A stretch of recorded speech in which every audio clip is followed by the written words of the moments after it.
तो नेक्स्ट हमारा टॉपिक आ गया reflexes helps in breast feeding. तो ये बहुत ही इंपॉर्टेंट है कि कौन कौन सी रिफ्लेक्सेस हैं जो ब्रेस्ट फीडिंग में यूज होती हैं। तो फर्स्ट आ गया मतलब रिफ्लेक्सेस के साथ साथ हमें हार्मोन्स के बारे में भी पता चलेगा। फर्स्ट आ गया मिल्क सक्रीशन रिफ्लेक्सेस, मतलब मिल्क को प्रोड्यूस करने के लिए सक्रीट करने के लिए कौन सी मतलब एक हार्मोन यूज होता है, हेल्प करता है, वो है प्रोलैक्टिन। प्रोलैक्टिन हार्मोन है जो प्रोड्यूस करता है मिल्क, जो आता है मिल्क सक्रीशन रिफ्लेक्सेस के अंडर, जिस प्रोसेस को बोल देते हैं गैलेक्टोपोइसिस। तो फिर आ गया सेकंड है मिल्क इजेक्शन रिफ्लेक्सेस, मतलब कि जो मिल्क है उसको ब्रेस्ट से बाहर निकालने के लिए ऑक्सीटोसिन इजेक्ट द मिल्क। जब बेबी सक करता है तो जो मिल्क है वो बाहर प्रोड्यूस होता है, निकलता है ब्रेस्ट से, उसमें यूज होती है मिल्क इजेक्शन रिफ्लेक्सेस। तो जिसमें हार्मोन कौन सा यूज होता है, हेल्प करता है ऑक्सीटोसिन, जिस प्रोसेस को बोल देते हैं ग्लैक्टोकाइनेसिस। तो थर्ड आ गई रूटिंग एंड सकिंग रिफ्लेक्स, जो होती है बेबी की रूटिंग रोटिंग एंड सकिंग रिफ्लेक्स। तो ये तीनों रिफ्लेक्सेस थी, milk secretion reflexes, milk ejection reflexes and routing and sucking reflex. तो नेक्स्ट आ गया स्टोर ब्रेस्ट मिल्क। जो ब्रेस्ट मिल्क है इसको हम कैसे स्टोर कर सकते हैं, कितने टेम्परेचर पे। तो ये भी एक इम्पॉर्टेंट टॉपिक है। रूम टेम्परेचर, जो रूम टेम्परेचर है उस पे हम 8 to 10 आवर्स तक रख सकते हैं ब्रेस्ट मिल्क को। अगर हमने रेफ्रिजरेटर में रखना है तो 24 आवर्स तक रख सकते हैं, और अगर हमने -20 डिग्री सेंटीग्रेड पे स्टोर करना है तो उसे हम 6 मंथ तक रख सकते हैं। तो नेक्स्ट है, बहुत ही इम्पोर्टेंट टॉपिक है जे वाला पार्ट की, difference between human and cow milk each 100 ml। 100 ml की बात करें तो जो ह्यूमन मिल्क है या काउ मिल्क में क्या डिफरेंस है। तो बहुत बार हमें जो मतलब न्यूली मदर बनी होती हैं वो हमें, या फिर उनके सॉरी, फैमिली मेंबर हमें आके पूछते हैं कि हम अपनी फीड नहीं देना चाहते, हम काउ मिल्क दे सकते हैं, तो हमने उसका क्या आंसर देना है। ये बहुत कॉमन क्वेश्चन है, बहुत फीमेल्स आके पूछती हैं कि हम बच्चे को काउ मिल्क दे सकते हैं। तो फर्स्टली हम पहले जो भी इनके मतलब इसके अंदर मिनरल्स हैं जो भी है उसके बारे में डिस्कस करते हैं। तो फर्स्ट है प्रोटीन। जो ह्यूमन मिल्क है उसमें होती है प्रोटीन 1.1 ग्राम। अगर जो मदर है वो प्री टर्म में बेबी को बर्थ दे दे उसमें 2.3 ग्राम होती है, थोड़ी ज्यादा होती है। तो काउ मिल्क में होती है 3.5 ग्राम। फिर आ गया सेकंड कैलोरीज, 65 कैलोरीज होती हैं ह्यूमन मिल्क में, और काउ मिल्क में आ गया 67। थर्ड आ गया लैक्टोज, 7.4 ग्राम होती हैं ह्यूमन मिल्क में, और काउ मिल्क में आ गई 4.5 ग्राम। फिर आ गया फोर्थ है fat, 3.8 gram human milk and cow milk है 3.7 ग्राम। फिफ्थ आ गया sodium and potassium, 6.5 and sodium and 14 आ गया पोटाशियम, और जो काउ मिल्क है उसमें आ गया 25 एंड 35। तो हम सोच रहे होंगे कि जो काउ मिल्क है इसमें तो सारे जो मिनरल्स हैं, प्रोटीन, कैलोरीज, फैट वगैरह ज्यादा है, तो हम क्या बच्चे को मतलब काउ मिल्क दे सकते हैं। इसका आंसर है नो। अगर हमसे कोई पूछे, हमने काउ मिल्क नहीं रिकमेंड करना, ह्यूमन मिल्क ही रिकमेंड करना है। क्योंकि आप देख सकते हैं देश की जो काउ मिल्क उसमें प्रोटीन 3.5 ग्राम है, ह्यूमन मिल्क से बहुत ज्यादा, कैलोरीज ज्यादा है, फैट, लैक्टोज, सोडियम, पोटाशियम बहुत ज्यादा है। तो इतनी अमाउंट ज्यादा होने के कारण वो बच्चे की जो बेबी है उसकी किडनीज पे अफेक्ट डाल सकती हैं, किडनीज पे प्रॉब्लम कर सकती हैं।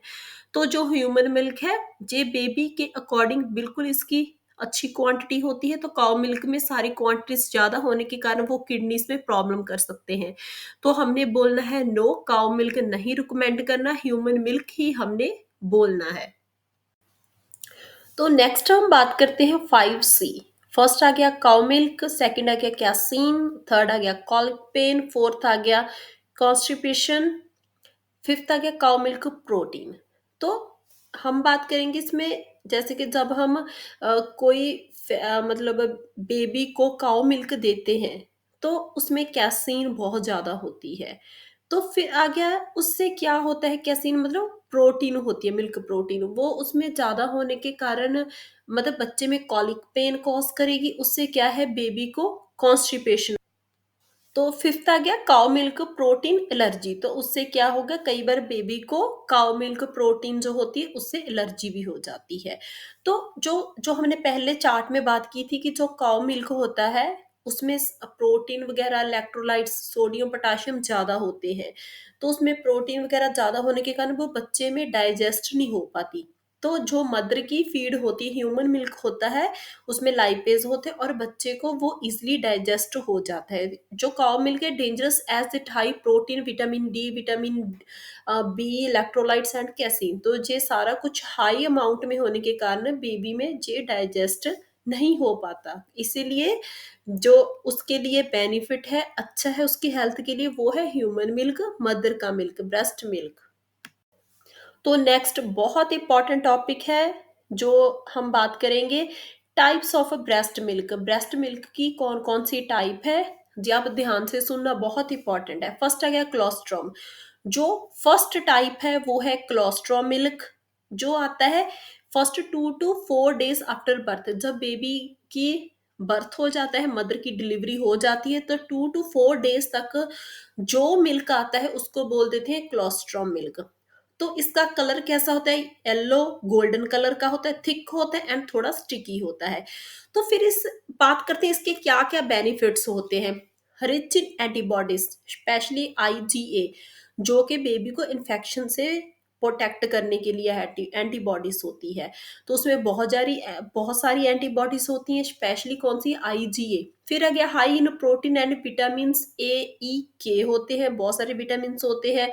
तो उसके बाद हम बात करें फर्स्ट मील फॉर बेबी, तो फर्स्ट 2 to 4 days आता है तो ये उसका फर्स्ट मील होता है। फिर आ गया act as a natural vaccine to protect newborn first immunization. तो जो क्लोस्ट्रॉम मिल्क होता है इसको इम्यूनाइजेशन फर्स्ट इम्यूनाइजेशन बोला जाता है, बच्चे की फर्स्ट वैक्सीन बोला जाता है, क्योंकि इसमें बहुत सारी एंटीबॉडीज होती हैं जो बेबी के लिए बहुत बेनिफिट होती है, उसको प्रोटेक्ट करती हैं। फिर आ गया हेल्प इन मैकोनियम। मैकोनियम आ गया जो बेबी का फर्स्ट स्टूल होते हैं उसको पास करने में हेल्प करता है क्लोस्ट्रॉम मिल्क। तो नेक्स्ट सेकंड टाइप है ट्रांसलेशनल मिल्क।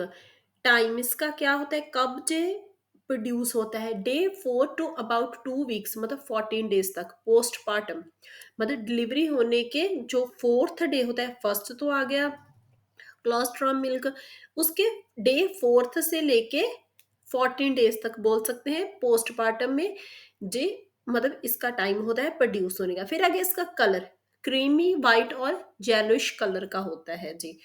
तो इसके फीचर मतलब क्या क्या बेनिफिट होते हैं इसके, इसका क्या फीचर्स है। ये मिक्स विद जे colostrum milk and mature milk का बिटवीन वाला होता है।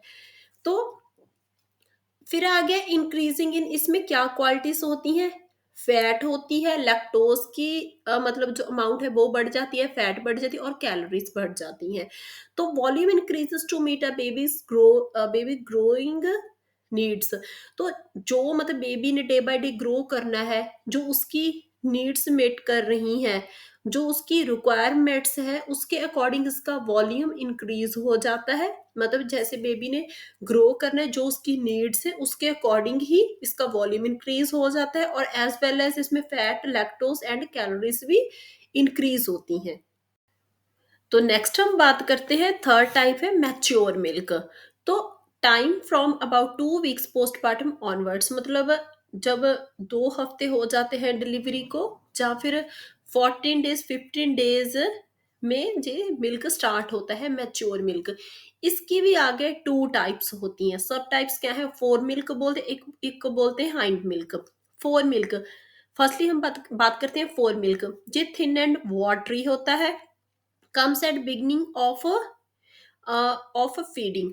तो जब कोई मदर बेबी को फीड करवाना स्टार्ट करती है तो जो स्टार्टिंग में मिल्क आएगा सेम टाइम पे, मतलब सेम टाइम पे जब वो, मतलब ऐसे कोई अलग अलग नहीं है कि 1 हफ्ते 2 हफ्ते, नहीं, मैच्योर मिल्क की ही टाइप है। जब वो बेबी को फीड करवाएंगे जो स्टार्टिंग में मिल्क आएगा वो होता है फोर मिल्क, जिसमें क्या क्या होता है, lactose protein and water rich होता है। तो उसके बाद आ गया जो इम्पोर्टेंट पॉइंट है इसमें, हेल्प क्वेंच बेबीज थर्स्ट। तो जो जो एक एमसीक्यू में भी आ जाता है मल्टीपल चॉइस क्वेश्चंस में कि कौन सा मिल्क है जो बच्चे की प्यास को बुझाता है, वो आ गया फोर मिल्क।